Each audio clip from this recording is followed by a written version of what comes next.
में इसराइली जारियत मुसलसल जारी है और मजीद 36 फलस्तीनियों को शहीद कर दिया गया, जबकि इमदाद का बहरान वहां पर शिद्दत इख्तियार कर गया। इसराइली जारियत के आगाज से अब तक भूख से मरने वालों की तादाद 200 से तजावुज कर गई। गुज़िश्ता रोज इसराइल की सियासी और सिक्योरिटी काबीना ने गजा पर फौजी कब्जा हासिल करने के मंसूबे की मंजूरी दी थी। रॉयटर्स के मुताबिक नेतन्याहू ने फॉक्स न्यूज को दिए गए इंटरव्यू में कहा था कि इसराइल पूरे गजा पर फौजी कंट्रोल चाहता है ताकि हमास को खत्म किया जा सके। उनके दफ्तर से जारी बयान में कहा गया था कि इसराइली फौज गजा पर जो है वो कंट्रोल हासिल करने की तैयारी करेगी। इसराइली काबीना ने यह वाज़ेह किया है कि मौजूदा हालात में किसी भी मुतबादिल तजवीज़ से ना तो हमास को शिकस्त दी जा सकती है और ना ही इसराइली यरगमालियों को वापस लाया जा सकता है। सरकारी ज़राए के मुताबिक सिक्योरिटी काबीना की मंजूर करदा इस करारदाद को मुकम्मल काबीना की मंजूरी दरकार होगी, जो कि मुमकिना तौर पर कल यानी इतवार तक मिल सकती है। इससे पहले फलस्तीनी मज़ाहमती तंजीम ने नेतन्याहू के बयान की मजम्मत करते हुए कहा था कि वो गजा में नस्ल कुशी और जबरी बेदखली का मंसूबा बना रहे हैं और अपने जाती मफादात के लिए इसराइली यरगमालियों को भी कुर्बान करने को तैयार हैं। हमास का कहना था कि इसराइली जारियत का भरपूर जवाब मज़ाहमत से दिया जाएगा। इसराइली फौज के सरबराह और इसराइली अपोजिशन ने भी गजा पर कब्जे के मंसूबे की मुखालफत की है, जबकि अक़वाम मुत्तहिदा ने इसराइल से मंसूबे पर अमल दरामद फौरी रोकने का मुतालबा किया है। इसराइली नशरियाती इदारों के मुताबिक आला फौजी कमांडर्स ने इस कदम की मुखालफत की है कि इससे बाकी मानदा मुग़वियों की जान जो है वो खतरे में पड़ जाएगी और इनमें से क्योंकि बहुत सारों के जिंदा होने का भी इम्कान है और ये इक़दाम इसराइली फौजियों को भी थका देगा, जबकि इसराइल की बैनुल अक़वामी साख को भी नुकसान पहुंचेगा।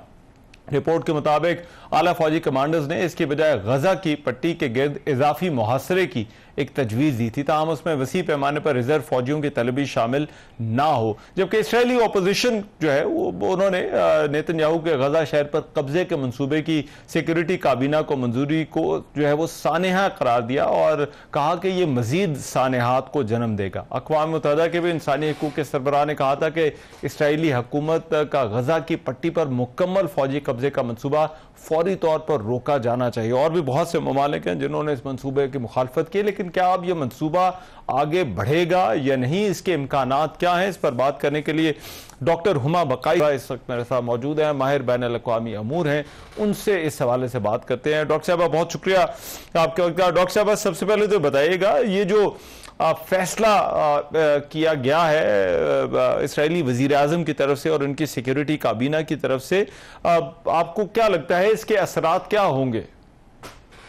मेरा ख्याल है कि इस वक्त एक ग्लोबल रिजेंटमेंट जो है वो आ रही है तल अवीव के एक्शंस के बरखिलाफ, लेकिन ऐसा लग रहा है कि तल अवीव की जो वॉर कैबिनेट है, इजराइल की जो वॉर कैबिनेट है और बिलखुसूस जो इजरायली प्राइम मिनिस्टर हैं, एक तो अब उनके लिए ये कि ईगो का मामला बन गया है, उनके लिए उनकी अपनी सर्वाइवल का मामला बन गया है, पॉलिटिकल सर्वाइवल का, क्योंकि उनके ऊपर वॉर क्राइम्स का भी इल्ज़ाम है, उनके ऊपर करप्शन का भी इल्ज़ाम है और वो आज तक इंटरनली 7 अक्टूबर की जो ब्रीच ऑफ इंटेलिजेंस हुई थी उसका जवाब नहीं दे सके।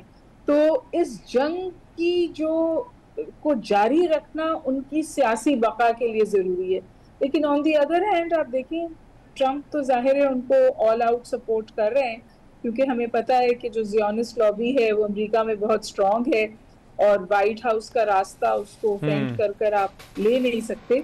लेकिन ग्लोबली और बिलखुसूस यूरोप ने इस वक्त इजरायली एट्रोसिटीज को रिजेक्ट किया है, अफ्रीका ने रिजेक्ट किया है और इस तरह बहुत सारी कंट्रीज हैं जो अब इसको एक्सेप्ट नहीं कर रही हैं। तो मेरे ख्याल है Israel is in a very tough position and that tough position is कि वो अपने एक्शंस को किस तरह डिफेंड करे in the forthcoming situation, but they continue to do what they doing. ठीक है, राइट। लेकिन डॉक्टर साहब कोई जंग बंदी की उम्मीद नजर आपको आती है? क्योंकि ट्रंप एक तरफ जो है वो रूसी सदर के साथ भी मुलाकात कर रहे हैं, फिर आज भी उन्होंने आर्मीनिया और अजरबैजान की भी सुलह करवा दी है, जंग बंदी वहां पर भी करवा दी है। तो आपको लगता है यहां पर भी उनका कोई किरदार हो सकता है या वो कोई किरदार अदा करने के ख्वाह हैं? मेरे ख्याल में मुझे इनके इम्कान इसलिए नहीं नजर आता क्योंकि इजरायली प्राइम मिनिस्टर की डिफाइंस जो है वो नेक्स्ट लेवल पर है और इस बात का वो इकरार भी करते हैं कि जहाँ वहां पर वो कोई प्रोग्रेस नहीं कर पाते, वो हफ्ते का टाइम देते हैं, 2 हफ्ते का टाइम देते हैं, उम्मीद दिलाते हैं, और फिर आपको साफ नजर आता है कि पीस टॉक्स जो हैं वो कोलैप्स कर गई हैं। यही हाल आप सोचिए उनका हुआ है उस वॉर में, यूक्रेन और रशिया की वॉर में। हद तक कि अब तो उनको रशियन प्रेसिडेंट पे गुस्सा आता है, पुतिन से वो नाराज हैं। इस जंग के बारे में वो कहते थे कि मैं इसको आके हफ्तों में खत्म करा दूंगा, दिनों में खत्म करा दूंगा। और अब जो पुतिन ने स्टेटमेंट दिया है वो और भी खतरनाक है। पुतिन ने स्टेटमेंट दिया है कि अगर इसका आधा भी जो इजराइल कर रहा है गजा में मैंने किया होता तो नेटो तो मेरे डोर स्टेप पर आ जाती। तो इन सम वेज आप समझिए कि जो उसको लार्जर कॉन्स्ट्रक्ट है वो ये है कि जो लिबरल ऑर्डर था वो कोलैप्स हो रहा है, रूल ऑफ लॉ कोलैप्स हो रहा है, United Nations as a conflict resolution entity उसकी हैसियत पे सवाल उठ रहा है, उसकी एग्जिस्टेंस पे सवाल उठ रहा है। तो I think overall it's a very very difficult situation और ऑल्टरनेटिव ब्लॉक्स बन गए। अच्छा। मैं हमेशा एक बात कहती हूँ कि लोग बाइपोलर और यूनिपोलर वर्ल्ड की बात करते थे और हम मल्टीपोलर वर्ल्ड पे हैं। जब मल्टीपोलर वर्ल्ड होती है तो जंगें होती हैं और हमें बहुत दफा अक्कासी मिलती है इस बात की कि क्या are we inching towards a third world war. देखिए, starvation as a strategy of war 21वीं सदी में इस्तेमाल होना और उसको कोई रोक ना पाए, ये फहम और ख्याल से बाहर है। अच्छा, राइट। लेकिन डॉक्टर साहब ये बताइएगा, अब एक तरफ तो डोनाल्ड ट्रंप बात कर रहे हैं इब्राहिम एकॉर्ड्स की और दूसरी तरफ जो कुछ और मगरबी ममालिक है खासतौर पर वो पैलेस्टीनियन स्टेट को तस्लीम कर रहे हैं या करने वाले हैं। आपके ख्याल में ये मामला किस तरफ जा रहा है और ऐसी किसी एक्सेप्टेंस के पैलेस्टीनियन स्टेट की इसके असरात क्या होंगे? क्या मजीद दबाव बढ़ सकता है इसराइल के ऊपर? देखिए, एक बात तो तय हो गई कि जब ये हमला हुआ और ये पूरी सूरत हाल शुरू हुई तो उस वक्त इब्राहिम एकॉर्ड साइन होने पे जाने वाले थे और जो 2 स्टेट सोल्यूशन था वो कहीं दफन हो जाता और इजराइल की सफारती रिकग्निशन जो थी वो बिल्कुल नेक्स्ट लेवल पर चली गई थी। तो मैं तो समझती हूँ कि पैलेस्टीनियंस ने अपनी जान देकर, अपनी बच्चों की जान देकर, अपनी लिटरली खून से 2 स्टेट सोल्यूशन को रिवाइव किया है। क्योंकि अब बहुत सारी स्टेट्स हैं जो, और ये यूरोपियन स्टेट्स जो, और अब स्टेट्स धमकियां देती हैं। ब्रिटेन ने ये धमकी दी है। ट्रंप ये कह सकते हैं कि उन्हें इस बात पर अफसोस है, लेकिन ये ग्राउंड रियलिटी ये है कि एक स्टेट के बाद दूसरी स्टेट पैलेस्टीनियंस को स्टेट रिकग्निशन दे रही है और उसके साथ साथ इजराइल के साथ अपने ताल्लुकात और अपनी ट्रेड रिलेशंस को तर्क कर रही है। इजराइल बेइंतहा प्रेशर में है और उसको रेजिस्ट कर रहा है। देखिए जी, in all honesty Palestine has nothing to lose. अब तो वो दीवार से लगे हैं।